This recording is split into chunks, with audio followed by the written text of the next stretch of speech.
경제적 편의를 위한 지역주의는 우리의 선택이 될 수 없습니다. 호남신당의 창당은 결코 새로운 길이 될 수 없는 것입니다.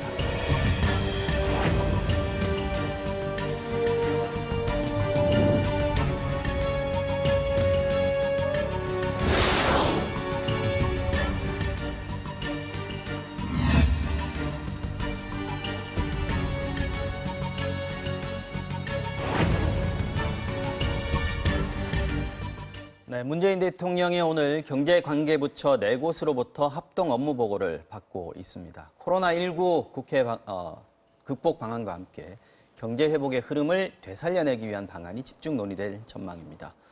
범보수 진영이 만든 미래통합당이 오늘 공식 출범했는데 유승민 의원은 출범식에 참석하지 않았다고 합니다. 반면 역시 오늘 출범하기로 한 민주통합당, 손학규 바른미래당 대표가 합당 추인을 사실상 거부하면서 출범이 보류됐습니다. 오늘 정치와 정용 시작하겠습니다. 김홍국 경기대 겸임교수, 김형준 명지대 교수 두 분 나오셨습니다. 어서 오십시오. 네, 안녕하십니까. 네. 자, 일단 먼저 보겠습니다. 문재인 대통령 오늘 청와대에서 기획재정부 등 4개 경제부처로부터 합동 업무 보고를 받고 있습니다. 지금 진행 중인데 앞서 있었던 문 대통령의 모두 발언 한 대목 듣고 오겠습니다. 그야말로 비상하고 엄중한 상황입니다. 국외적인 요인의 피해는 우리의 대응에 한계가 있다고 하더라도 국내의 소비 활동과 여가 활동까지 과도하게 부풀려진 공포와 불안 때문에 지나치게 위축된 측면이 있습니다. 이제는 국민의 안전을 지키는 한편 경제 활력을 되살리는 데 전력을 기울여야 할 때입니다. 정부는 끝까지 긴장하며 방역에 최선을 다할 것입니다. 국민들께서도 정부의 대응을 믿고 각자의 안전수칙을 철저히 지키면서 정상적인 일상활동과 경제활동으로 복귀해 주실 것을 다시 한번 당부드립니다. 네. 코로나19 상황이 좀 안 좋다 보니까 이게 이제 국외적인 문제보다 내수의 문제를 좀 걱정하는 것 같고요. 아무래도 대통령이 직접 이걸 사실은 그 생중계를 청와대에서 허가를 했거든요. 그 얘기는 대통령 말을 국민들한테 직접 좀 들려주고 싶다 이런 의지가 좀 있었던 것 같습니다. 그렇죠. 국민들께서 걱정이 크시고 특히 코로나19로 인해서 네. 대외적인 경제, 특히 뭐 중국과의 관계, 교역이라든가 관광 그리고 관련되는 여러 가지 뭐 수출이라든가 이런 부분이 지금 멈춰 있지 않습니까? 네. 일본도 마찬가지입니다. 일본과의 외교적 문제에 더해서 지금 일본 내부 상황이 코로나19로 인해서 좋지 않지 않습니까? 이런 측면에서 우리 내수까지 이제 지금 수출도 사실은 계속해서 어려움 겪고 있는데 내수까지 활력을 잃는다. 이것은 우리 경제 전반적으로 위기 상황이 될 수 있다. 그런 측면에서 일단 코로나19로 인해서 고생하고 있는 여러 가지 이제 경제부처라든가 공무원들 격려는 하고요. 그러나 국민들께 여기에 대해서 너무 걱정해서 경제까지 위축될 경우에는 사실은 그 여파가 너무 커질 수 있다. 이런 측면에서 국민들께 직접 보여드리고 또 현장에서 고생하는 공무원들에게도 그 메시지를 정확하게 전달하는 거. 대통령으로서는 뭐 총선도 있지만 결국은 국정 운영이 가장 중요한 것 아니겠습니까? 선거에 미치는 영향도 뭐 일부는 뭐 고려하겠지만 그럼에도 불구하고 대한민국의 미래를 고민해야 되고 이것이 국가 지도자 일이기 때문에 국민들과 공유하면서 또 공직사회가 적극적으로 나서달라 이런 당부의 메시지, 특히 확실한 민생 경제의 변화를 보여달라라는 그런 메시지가 있었거든요. 그런 측면에서 대통령의 절박감 그리고 국민과의 소통 의지가 드러난 자리라고 보여집니다. 정부는 할 일을 할 테니까 방역 최선을 다할 테니까 국민들 너무 걱정하지 말고 경제 활동 좀 열심히 해달라 이런 얘기인 것 같습니다. 사실은 작년에 좀 경제가 안 좋아서 걱정을 하다가 올해 초에는 조금 회복되는 기미 같은 여러 가지 신호들이 좀 있었거든요. 근데 여기에 이제 코로나19를 맞아버린 상황이에요. 우리가 보통 통상의 용어로 얘기하면은 네. 내생적 변수가 아니라 우리가 통제할 수 없는 외생적 변수에 의해서 그렇죠. 영향을 받는데요. 자연재해죠, 일단. 그렇죠. 3대 경제 지표라는 게 이제 수출하고 소비하고 투자. 이게 조금씩 이제 낮아지는 모습을 보였었는데 네. 코로나 사태 때문에 지금 굉장한 위기를 맞게 됐는데요. 리더십의 관점에서 본다고 한다면 대통령의 힘은 권력에서 나오는 것이 아니라 설득에서 나온다라는 그러한 그 말이 있습니다. 네. 그러니까 오늘 대통령의 업무 보고는 호소예요. 국민들에게 지금 경제가 어렵지만은 정부를 믿고 그리고 위축되지 말고 소비 활동을 해야지만이 경제가 살고 그런 면에서 봤을 때 지금까지 뭐 29번째, 30번째 지금 확진 환자가 나왔고 지역 사회로 이게 감염이 확대되는 것이 아니냐라고 하는 우려는 분명히 있지만 다른 나라와 비교를 해볼 때 이웃 일본이나 중국과 비교하면 대한민국의 지금 방역 체제는 잘 막고 있는 겁니다. 이건 네. 대단하게 열심히 하고 있는 것이고 그것이 국민들에게 일종의 신뢰를 주고 있는 거 아니겠습니까? 그러니까 정부를 믿고 내수를 좀 나름대로 활발하게 해야지만이 이 어려움을 극복할 수 있다라는 것을 대통령이 직접 국민에게 호소하고 그리고 정부도 거기에 맞서서 정말 최선을 다하는 모습을 보여주는 거 이래야지만이 결국은 이 위기를 극복할 수 있지 않을까라는 생각을 좀 하게 됩니다. 대통령은 말로 통치 행위를 대신하는 그렇습니다. 분이니까요. 어쨌든 오늘 그런 의미 한번 짚어봤고요. 자, 이제 오늘 정치권 얘기 본격적으로 좀 해보겠습니다. 오늘 보수 진영의 통합신당이 공식 출범했습니다. 자유한국당, 새보수당, 또 전진 4.0 한 지붕 안으로 모였는데 미래통합당 여러 예측이 많았는데 일단 통합에는 성공을 했습니다. 뭐 하도 얘기 나온 지 오래돼서 컨벤션 효과는 좀 크지 않다 생각보다 이런 얘기들도 있는데 어떻게 보십니까? 저는 이제 선거를 연구하는 연구자 입장에서 봤을 때 국민들이 이제 표를 찍을 때 네. 뭐를 가지고 찍을까? 선거는 누가 더 새로움을 보여주느냐거든요. 근데 그게 아주 거창한 것을 얘기하는 게 아닙니다. 네. 뭔가 새롭게 변화하려고 한다는 이미지만 심어줘도 유권자들이 반응을 해요. 가장 대표적인 게 2012년 총선 때 기억이 나실 겁니다. 박근혜 비상대책위원장이 당시에 한나라당을 새누리당으로 당명을 바꿨습니다. 네. 그리고 색깔 바꾸고. 로고도 바꿨어요. 네. 근데 바뀌기 실에 아무것도 없는 거거든요. 그런데도 뭔가 좀 바뀌는 것 같다라는 생각이 들고 당시에 이제 뭐 이명박 정부 5년 차 때 치러졌기 때문에 네. 아마 야당이 압승할 거라고 했음에도 불구하고 당시 152석으로 1당을 차지했어요. 물론 이제 총선과 대선이 같은 해에 있었기 때문에 유력한 대권 후보가 비상대책위원장을 맡았기 때문에 올 수 있는 실현 효과도 있었지만 뭔가 그 변화하고 당시 비대위원 구성을 보면 이준석 등 젊은 사람을 투입하고 막 이랬지 않았습니까? 네. 그러면서 봤을 때 통합이라는 것을 통해서 뭔가를 변화하려고 한다는 그 모습을 보여줬다는 것 그 자체가 일단 보수로서는 한번 해볼 만한 총선으로 갈 수 있는 길이 열릴 수 있다라고 하는데요. 다만 거기에는 또 전제가 있죠. 네. 통합만 가지고 되는 건 아니고 정말 사람이 바뀌고 정책이 좀 바뀌고 그래서 과거에 보수 몰락에 책임이 있는 사람들이 나름대로 좀 책임지는 모습을 보이는 거. 그런 의미에서 오늘 부산에 또 울산 PK 지역에서 두 의원이 불출마와 자기 지역구 출마하지 않는다 그랬어요.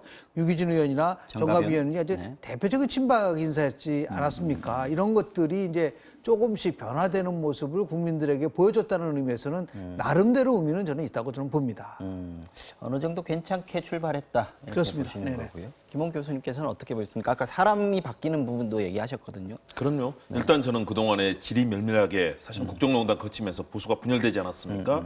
일단은 통합의 길을 만들었다. 그리고 보수 진영의 이런 정치 세력들이 일단 기본적으로는 틀들을 만들었다는 측면에서 어쨌든 보수와 진보가 선순환의 경쟁, 국민을 위한 정치 경쟁 벌여야 된다는 측면에서는 바람직하고 또 좋은 경쟁의 틀들을 갖췄다는 점은 긍정적으로 평가하고요. 네. 대신에 일단 지도부 구성 한번 생각해 볼 수 있겠습니다. 네. 황교안 대표, 사무총장, 뭐 김재원 정책위원장 다 사실은 자유한국당 멤버들이 다 그 자리를 한국당 갔습니다. 최고위원들은 그대로 있습니다.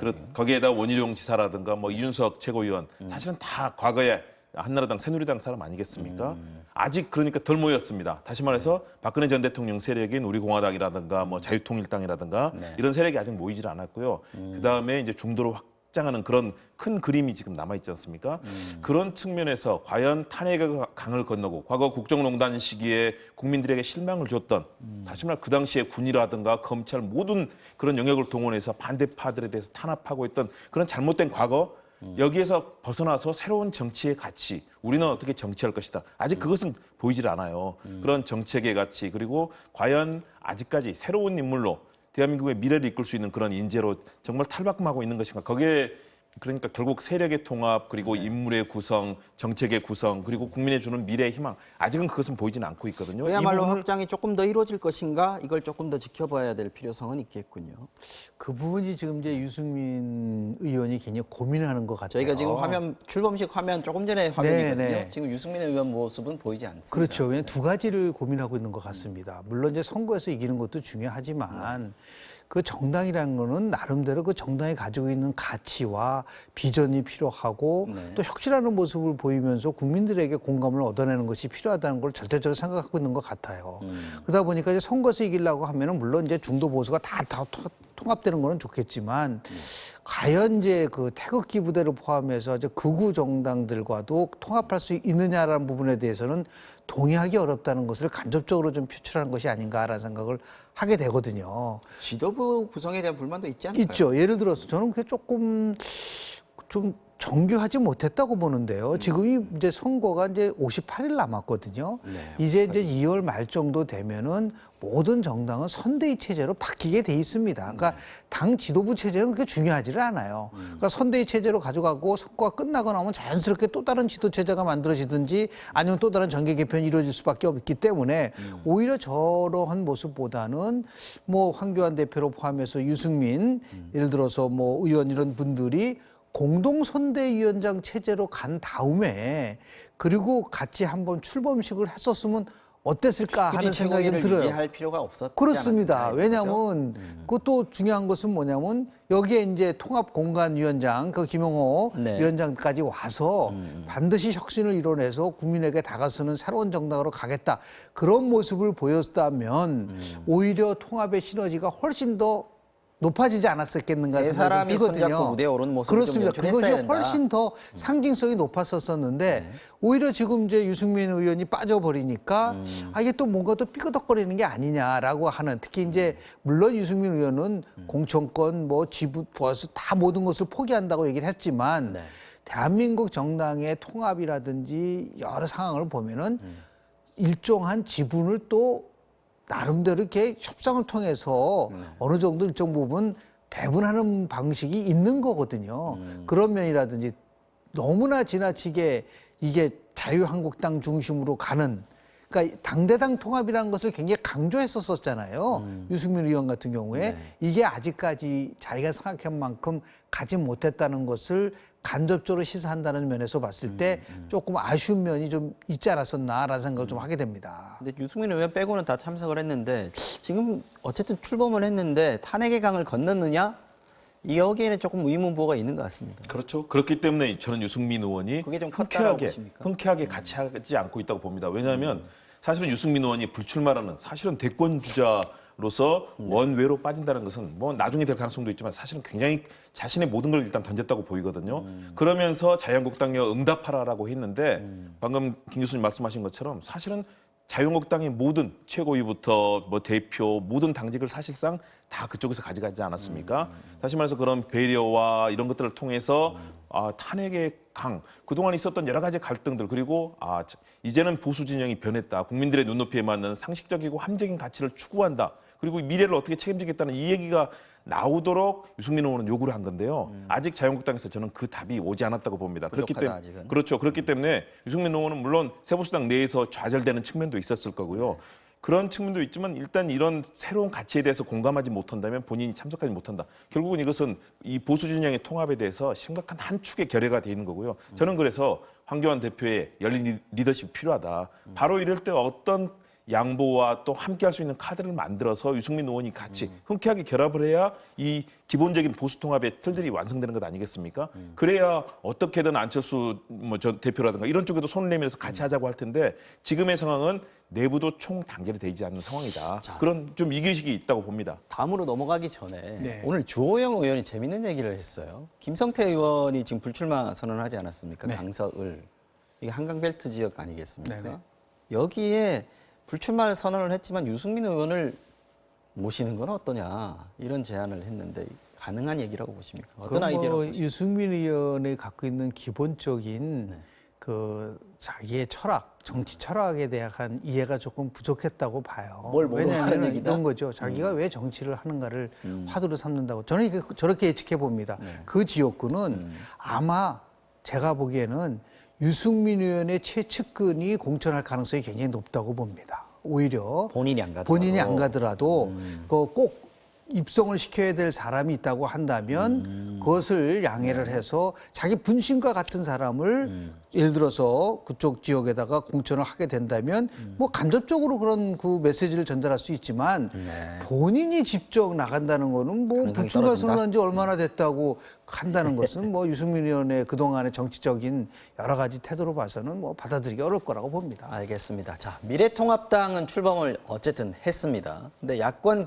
정계 개편의 또 다른 한 축, 민주통합당은 또 삐걱이고 있습니다. 손학규 바른미래당 대표 오늘 아침 얘기 들어보시겠습니다. 호남신당의 창당은 결코 새로운 길이 될 수 없는 것입니다. 몇몇 유력 정치인이 선거에서 당선되기 쉽도록 하는 것이 정치 구조 개혁이 아닙니다. 자, 원래는 오늘 네. 출범하기로 했습니다. 그런데 일단 보류가 됐는데 아예 물 건너 갔다고 보십니까? 아니면 시간이 조금 더 필요한 정도다라고? 두 가지 면에서 조금 설득력이 약한 것 같아요. 처음에는 손 대표의 말이요. 네, 미래세대 통합이라는 게 도대체 무슨 말을 하고 하는 것인지에 대한 것들을 이해하기 어렵다. 실체가 안 보인다. 안 보이죠. 전혀 없잖아요. 그러니까 그동안 그런 미래세대 통합에 대한 모습을 계속 보인 상황이 아니라 말로만 계속해서 미래세대 통합이라는 얘기를 하고 두 번째는 한 17일 다 하자고 해서 박주선 의원을 포함해서 다른 3당의 대표들이 모여서 했는데 다 해놓고 나서 벼랑간 목리 부리는 식으로 하다 보니까 어떤 오해를 받냐면 2월 28일까지 상임 대표 하는 거를 왜 2월 28일까지냐 끝까지 해야 되지 그런 것들을 간접적으로 자기의 요구가 관철되지 않았기 때문에 목리를 부리는 것이 아니야라고 해석할 수밖에 없지 지금 않느냐. 통합추진위원회 합의문에는 보면은 모든 당 대표는 2월 28일에 그렇습니다. 물러나는 걸로 네. 있어요. 상임 대표지만 네. 2월 28일까지라고 한다면 그 이후에는 비상대책위 체제로 가는 것이고 네. 그 비상대책위 체제로 가면 모든 공천권은 비상대책위원장이 갖게 되기 때문에 본인의 역할은 전혀 없다라고 판단하는 것 같아요. 이것은 뭐 저희가 생각할 때 미래세대 통합이라고 하는 대목표를 달성하는데 불가능하기 때문에 자기는 반대한다고 하면 그 전서부터 지속적으로 얘기를 했었어야죠. 17일 날 출범을 한다고 다 해놓고 나서 오늘 최고위원 하면서 보류라고 얘기를 하니까 도대체 이거는 어떤 식의 저런 게 바로 손학규식의 정치인가? 그동안 손학규 대표가 나름대로 개혁적 이미지도 강하지 않았었습니까? 실망하신 것 같은데요. 네. 그런데 이게 그런 면에서 봤을 때 좀 이해하기 어렵다라는 말씀을 좀 드리고 싶습니다. 그래서 그러면 3당 통합은 안 됩니까? 어떻게 아니, 보세요? 저는 아직도 열려 있다고 봅니다. 열려 있다. 일단은 교섭단체로서 출발한다고 하지 않았습니까? 오후에 이제 등록을 하고요. 그러면 합당은 아니지만 어쨌든 의원들이 모여서 20명 넘겨서 그렇죠. 교섭단체를 21석 하겠다. 정도로 해서 네. 이제 등록을 한다고 합니다. 이것은 바로 이제 위기의식의 발로인 거죠. 그렇더라도 역할은 해야 된다. 그래야만 이번 임시국회 때부터 역할을 할 수 있고 존재감을 과시하고 향후에 생존을 만들 수 있다는 그런 의원들의 절박감인데요. 일단 손 대표를 둘러싼 저는 치열한 지금 물밑 힘겨루기가 펼쳐지고 있다고 봅니다. 손 대표가 마지막 생각들 본인이 사실은 내놓아야 될 것들이 있고 또 함께 해야 될 그런 가치들이 있거든요. 그런데 그동안의 상황을 보면요. 저는 안철수 대표도 마찬가지고 정치는 몸집을 불리고 플러스의 정치거든요. 내 세력이 많아지고 내가 움직일 수 있는 공간이 있고 활동할 수 있는 정치적 공간이 열려야만 되는데 안철수 대표도 이런 부분을 사실상 버리고 나서 혼자 단독 행보를 하지 않았습니까? 사실은 그래서 상당한 어려움을 지금 겪고 있는 거고요. 손 대표도 마찬가지라고 봅니다. 만일의 경우 본인이 가지고 있던 카드들, 안 대표랑 같이 힘겨루기 할 때는 괜찮았지만 왜 이 카드가 있었습니다. 이런 민주통합당이라는 카드가 있을 수 있기 때문에 본인의 운신의 폭이 있었는데요. 만일의 경우 여기서도 끝까지 상황에 대해서 본인이 거부한다면 마지막 의원들이 탈당하겠다고 지금 하지 않습니까? 그러면은 손 대표로서는 사실상 공중에 붕 뜨는 상황이 올 겁니다. 아마 마지막 고민을 하고 있을 텐데 본인이 할 수 있는 마지막 역할을 하게 해달라는 지금 요구를 하고 있는 것으로 보이거든요. 그런 측면에서 마지막 절충이 되는데 저는 손학규 대표가 물러날 가능성 있다고 봅니다. 수용해서. 그래서 마지막까지는 아직은 반반인데요. 그런 가능성도 배제하지 않고 지금 치열한 그 내부의 물밑 힘겨루기 펼쳐지고 있는 상황이라고 봅니다. 알겠습니다. 어쨌든 뭐 힘든 게 공천권을 자기가 다 행사하겠다라는 거잖아요. 정확하게 표현하면요. 그게 너무 보인다. 그게 보이는데 그거를 미래세대 통합이라는 거로 가서 명분을 갖는다고 하지만 아니 선거를 위한 지역주의는 안 된다고 하면서 원내 교섭단체는 한다? 이게 이율배반적이잖아요. 그러니까 그러면서 봤을 때 저는 계속 끝까지 자기가 공천권을 행사하지 못하면 독자적으로 바른미래당을 끌고 가지 않을까라는 그쪽에다 더는 비중을 두고 싶습니다. 저는 그렇게는 가기는 쉽지는 않을 거라고 봅니다. 왜냐하면 그러면 안철수계 의원들 다 탈당하고 의원은 하나도 없는 당이 되거든요. 사실상 형식적인 현실의 영향력은 전혀 없는 상황이 되기 때문에 손 대표가 공중에 붕 뜨는 상황이 될 겁니다. 그래서 마지막 지금 그런 공천이라든가 다양한 여러 가지 물밑 힘겨루기 이루어지고 있는데요. 저는 결국 손 대표가 같이 합류하면서 통합이 되는 쪽의 가능성이 좀 더 크다라고 판단하고 있습니다. 네. 자, 이번엔 국민의당 얘기 좀 해보겠습니다. 자, 국민의당은 어제 서울시당 등 4개 시도당 창당대회를 잇따라 열면서 창당 작업에 속도를 내고 있습니다. 안철수 창당준비위원장의 말 잠깐 듣고 오겠습니다. 국민들은 반으로 나뉘어서 전쟁 상태를 방불케 하는 내전 상태로 접어들게 되고 우리나라는 남미에서 잘 나가다가 몰락한 어떤 나라처럼 추락하고 말 겁니다. 자, 이거 뭐 예언을 하는 듯한 모습인데 이 얘기는 다당제가 해결책이다 이 얘기를 좀 강조하려고 했던 것 같긴 합니다. 제가 정당 정치를 좀 분석을 해보면 거대 정당은 양당 정당은 나쁘고 다당제는 선이다라는 거는 성립될 수 없어요. 그런 식으로 따지면 미국의 정치는 최악이죠. 그렇지 않습니까? 네. 그리고 더 나가서 정당의 파편화 현상을 우리가 경험했지 않습니까? 지금 대한민국 정당에서 가장 오래된 정당은 정의당입니다. 2012년에 만들어졌고요. 그리고 더불어민주당 2015년에 만들어졌고 자유한국당 2017년도에 만들어졌고 8년이 제일 긴. 네. 제가 볼 때는 정당이 선거를 앞두고 급조하면서 나온 다음에 마치 다당으로 가면 그것이 선인 것처럼 보이는 것은 잘못된 분석이고요. 오히려 그거보다는 정당의 숫자가 중요한 것이 아니라 네. 정당이 작동되는 메커니즘을 대대적으로 바꿔야 된다는 걸 보는 거죠. 그러니까 1인 지배 정당 체제를 없애버리고 그리고 의원들 한 사람 한 사람이 독자적으로 자신의 양심과 소신에 따라서 의정 활동을 할 수 있게끔 만드는 실질적인 정당 민주화라는 것이 중요한 것이지 당장 뭐 양당이냐 다당이냐 그게 그렇게 중요한 건 아니에요. 근데 그런 면에서 좀 부족한 부분들이 있지 않을까라는 생각이 좀 들고요. 그리고 더 나아가서 우리가 다당제를 실험 안 해본 적이 있나요? 2016년도에는 3당 체제가 만들어졌잖아요. 당시에 국민의당이 38석을 가져갔는데 네. 그 이후에 국민의당이 바른정당과 합당을 하고 바른미래당이 또 대한신당과 민주평화당으로 쪼개지고 이러면서 4+1의 협의체가 만들어졌기 때문에 네. 무조건 정당이 많다고 해서 좋은 것은 아니다. 그러니까 정당이 정당답게 정당의 기본적인 기능과 역할을 할 수 있게끔 정치의 토양도 바꾸고 생태계를 바꾸는 것이 중요한 것이지 네. 단순한 숫자는 그렇게 중요하지 않다라고 저는 봅니다. 안철수 전 대표의 저는 절박감이 드러난 상황이라고 봅니다. 왜냐하면 귀국해서 뭔가 이런 제3의 길을 얘기하면 현재 무당층, 중도층이 늘고 있기 때문에 이 진영을 양극단의 뭐 민주당이라든가 또는 자유한국당에 실망한 이 정치 세력들을 끌어안겠다는 생각이었는데요. 그러다 보니까 양쪽에 대한 비판과 비난으로만 가면서 사실 우리 국민들이 내전이라든가 이런 상황을 용납하겠습니까? 우리 국민들 굉장히 정치의식이 높기 때문에 그런 부분에 대해서는 정치에 대해서 견제하고 목소리를 낼 텐데요. 너무 안 전 대표가 지금 너무 아전인수격해서 본인의 이 생존의 절박감 그리고 최근에 나오는 여러 가지 지지 상황을 보면 본인의 호응을 받지 못하고 있어서 자칫하면 위기 상황에 놓일 수 있는 부분에 대한 절박감에서 저렇게 비판적인 모습을 보이는데요. 저는 안 대표가 정말로 잘된 부분에 있어서는 여당이든 야당이든 그 부분에 대해서 긍정하면서 어떻게 하면 그것을 새로운 정치의 틀에서 의미 있게 구체적인 프로그램을 내놓고 국민들의 지지를 받을 것인가를 연구해야 되는데 양극단에 대한 지나친 비판으로만 생존하려는 저 방식은 이제는 통하지 않을 거다. 안 전 대표의 좀 뭔가 성찰도 많이 필요해 보이는 지점이라고 봅니다. 알겠습니다.